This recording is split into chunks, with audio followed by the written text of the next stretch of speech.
আসসালামু আলাইকুম বড় ভাই।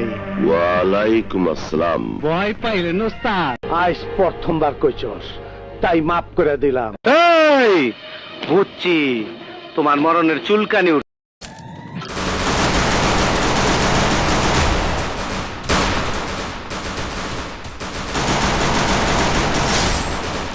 ভাই আমারে মাফ করে দেন।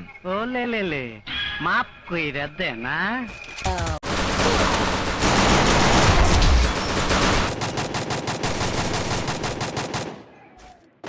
টাইম মতন আইসে পড়ছো। আসো বন্ধু, কোলাকুলি করি, আসো আসো। চালু চোখে মুখে বালু, আমি শয়তানের খালু।